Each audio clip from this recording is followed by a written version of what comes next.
हरिओम। नमो नारायण। विज्ञान और धर्म। सद्गुरुदेव श्री स्वामी शिवानंद जी महाराज। विज्ञान धर्म का शत्रु नहीं अपितु सहायक है। विज्ञान तो अंधविश्वास का शत्रु है। विज्ञान एवं धर्म दोनों सत्य की खोज में लगे हुए हैं। दोनों का दृष्टिकोण मूलतः एक सा ही है, परंतु कार्य क्षेत्र भिन्न है। राजयोग एक प्रामाणिक विज्ञान है। इसके सिद्धांत पूर्णतया वैज्ञानिक है। एक वैज्ञानिक को हम बहिर्मुखी राजयोगी कह सकते हैं। हिंदू ऋषियों और योगियों ने विज्ञान और धर्म में अनुरूपता का संबंध पाया है। विज्ञान का धर्म से अलग होना ही भ्रम और विवाद का कारण है। विज्ञान ऐसा धर्म है जो सत्य की खोज के लिए बाह्य प्रकृति दृश्यमान पदार्थ के लिए प्रयुक्त होता है। धर्म वो विज्ञान है जो सत्य के साक्षात्कार के लिए, जो कि सब दृश्यमान पदार्थ का आधार है, उसके लिए प्रयुक्त होता है। विज्ञान उस परम सत्ता को भौतिक जगत में शक्ति की संज्ञा देता है। धर्म उस सत्ता को आत्मा कहता है। विज्ञान जगत के तथ्यों का विश्लेषण, वर्गीकरण एवं व्याख्या करता है, परंतु ब्रह्म विद्या दृश्यमान जगत का अतिक्रमण करके अमरत्व को प्राप्त करना सिखाती है। सत्य की खोज के लिए धर्म और विज्ञान एक दूसरे के पूरक है, विरोधी नहीं। धर्म और विज्ञान दोनों युग्म भाई है। सत्य की खोज और उसे जीवन में धारण करने के लिए इन दोनों का पारस्परिक सहयोग आवश्यक है। विज्ञान तथ्यों पर बल देता है और धर्म आंतरिक मूल्यों पर। जहाँ विज्ञान का अवसान होता है, वहाँ धर्म का श्री गणेश होता है।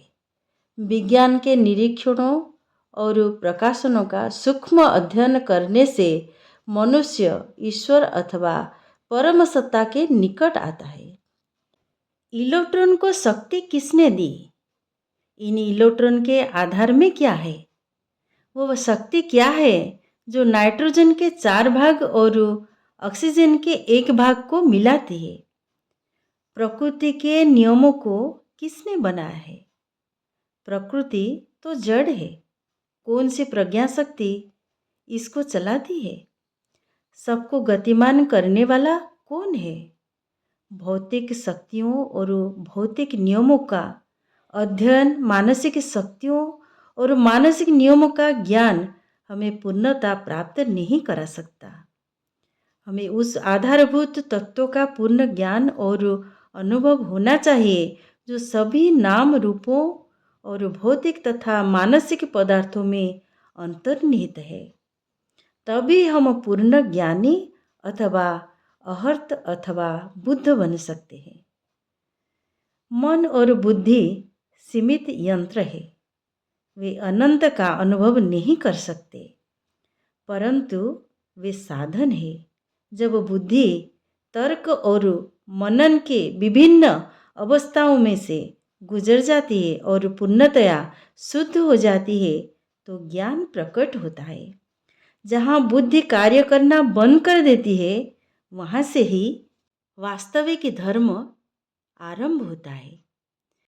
धर्म केवल सैद्धांतिक है, दूसरे संसार से संबंध रखता है और अंधविश्वासियों की एक रीति अथवा प्रथा है, ऐसा विचार कभी नहीं करना चाहिए। धर्म तो एक पूर्ण युक्तियुक्त विज्ञान है, एक जीवन विज्ञान है और एक ऐसा विज्ञान है जो मानव के वास्तविक स्वरूप से संबंध रखता है, न कि मनुष्य के काल्पनिक स्वरूप से, जैसा कि वो अपने को मान बैठा है। आध्यात्मिक विज्ञान अथवा ब्रह्म विद्या सब सांसारिक विज्ञानों का आधार है। ब्रह्म विद्या सभी विद्याओं में श्रेष्ठ है क्योंकि इससे अमरता प्राप्त होती है। सांसारिक अनुभव अपूर्ण होते हैं जबकि आध्यात्मिक अनुभव पूर्ण होते हैं। इस परम ब्रह्म विद्या का यदि आपको प्रत्यक्ष ज्ञान है तो आपको दूसरी सभी विद्याओं अथवा विज्ञानों का उसी प्रकार ज्ञान हो जाएगा। जैसे यदि मिट्टी का आपको ज्ञान हो जाए तो मिट्टी से बने सभी घड़ों का ज्ञान हो जाता है। आप इस विज्ञानों के विज्ञान को किसी विश्वविद्यालय में नहीं सीख सकते। आपको इसको अपने मन और इंद्रियों को बस में रखते हुए एक श्रोत्रिय और ब्रह्मनिष्ठ गुरु से सीखना होगा। भौतिक पदार्थ की हम पूर्णतया अवहेलना नहीं कर सकते, परंतु इसे चेतना के अधीनस्थ करना चाहिए।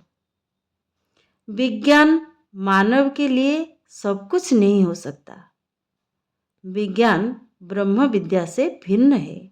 यदि आप अपना जीवन केवल प्रयोगशालाओं में नष्ट कर देंगे तो आप शाश्वत आत्मानंद से वंचित रह जाएंगे।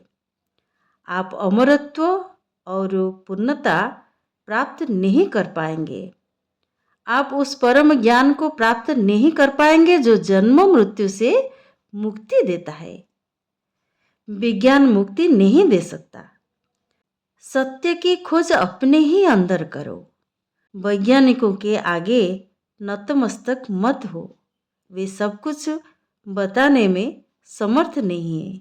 विज्ञान जीवन की उत्पत्ति, विचार की उत्पत्ति, मानवता के भाग्य और विश्व की उत्पत्ति के बारे में कुछ नहीं जानता। ऐसे बहुत से प्रश्न है जिसका उत्तर विज्ञान नहीं दे सकता, केवल धर्म ही दे सकता है। हरि ओम, नमो नारायण।